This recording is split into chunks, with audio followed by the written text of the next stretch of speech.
Jalur tengkorak yang rawan kecelakaan di Indonesia. Yang pertama adalah jalur Nagreg. Jalur ini menghubungkan antara Jawa Barat dan Jawa Tengah, berada di daerah pegunungan. Jalan ini memiliki banyak kelokan yang tajam serta kontur jalan yang naik turun, sehingga seringkali skill pengemudi sangatlah diuji di jalan ini. Konon katanya banyak juga pengemudi yang mengalami kecelakaan karena melihat sosok kuntilanak berpakaian putih dan berwajah hancur di tengah jalan.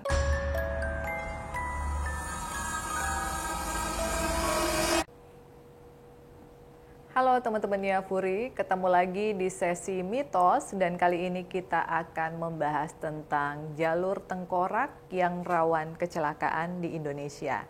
Tetapi sebelumnya Kak Furi ingin memperkenalkan boneka Annie ya, yang merupakan series dari Enid Hempstead ya. Jadi Enid Hempstead ini adalah kebanyakan bonekanya hard vinyl dari Jerman dan sudah tutup di tahun 2008. Annie merupakan salah satu koleksi yang ada di Boneka Furi Harun. Jadi buat kalian yang senang mengoleksi boneka ya, boneka-boneka limited edition ataupun spirit dolls, bisa langsung menghubungi Instagram Boneka Furi Harun account. Atau kalau tidak memiliki Instagram, bisa WhatsApp ke nomor 0818 0431 777.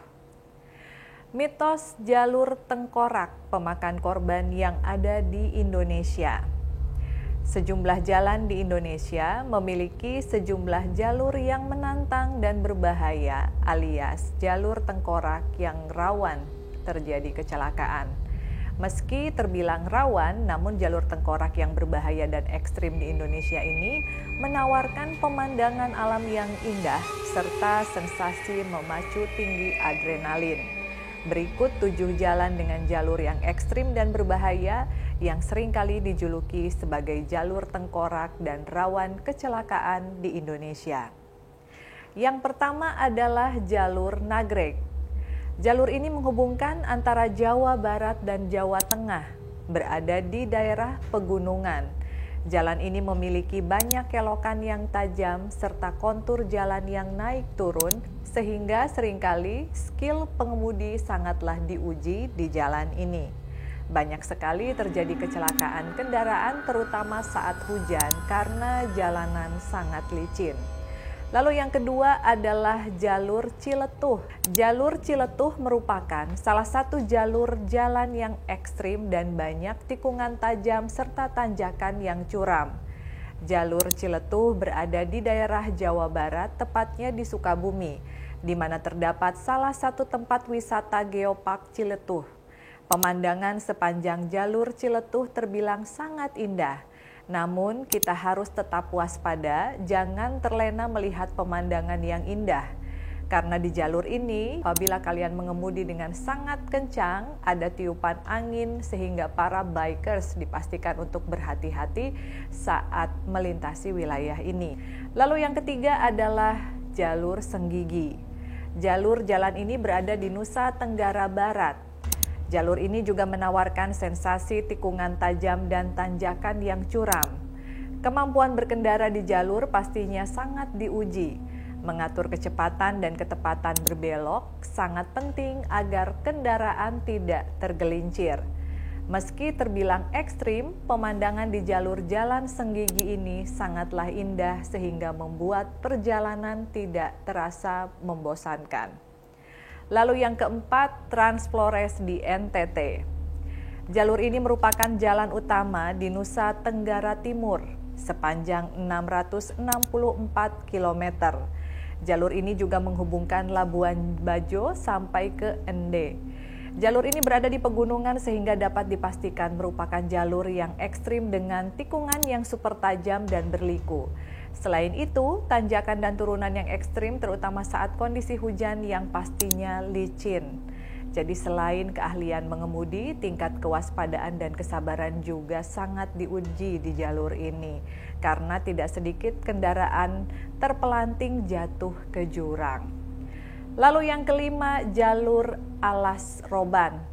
Jalur ini merupakan salah satu jalur tengkorak karena seringkali terjadi kecelakaan di wilayah ini. Konon katanya banyak juga pengemudi yang mengalami kecelakaan karena melihat sosok kuntilanak berpakaian putih dan berwajah hancur di tengah jalan. Jalur ini berada di kawasan Batang, Jawa Tengah.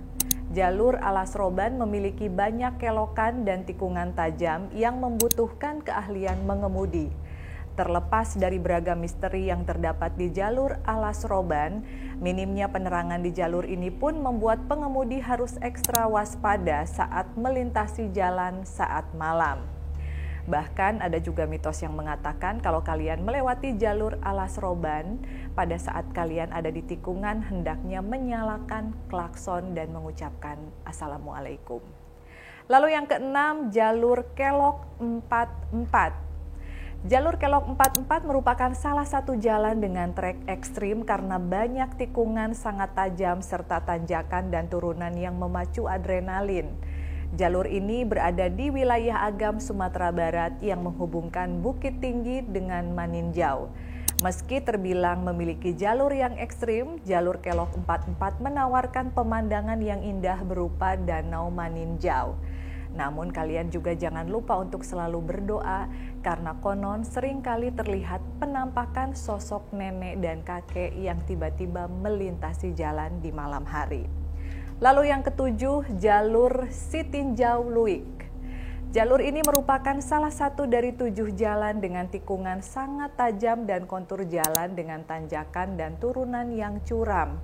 Jalur ini menghubungkan kota Solok dengan kota Padang, dan jalan ini banyak sekali tanjakan dan turunan dengan kemiringan 45 derajat, sehingga keahlian dalam mengemudi dan menguasai jalan sangat penting agar tidak terjadi kecelakaan. Konon katanya ada pengemudi yang saat melintas di jalan ini pada saat azan maghrib, dia melihat sosok penampakan laki-laki bungkuk dan juga berperut besar. Akhirnya banyak juga orang-orang yang mengalami kecelakaan di jalur ini karena melihat sosok tersebut. Nah teman-teman, apakah kalian pernah mengalami kejadian serupa atau pernah mengalami pengalaman tiba-tiba melihat sosok makhluk halus melintas di jalan sehingga mengakibatkan kalian pernah mengalami kecelakaan atau hampir kecelakaan? Jangan lupa untuk like, subscribe, share, dan juga komen di YouTube channel Furi Harun dan aktifkan lonceng kalian supaya mendapatkan notifikasi dari setiap segmen di tayangan YouTube channel kita. Kita tunggu komentarnya dan apabila kalian memiliki saran tentang mitos-mitos yang ingin kalian dengar dari YouTube channel Furi Harun, silahkan share di kolom komentar. See you on the next episode. Bye-bye.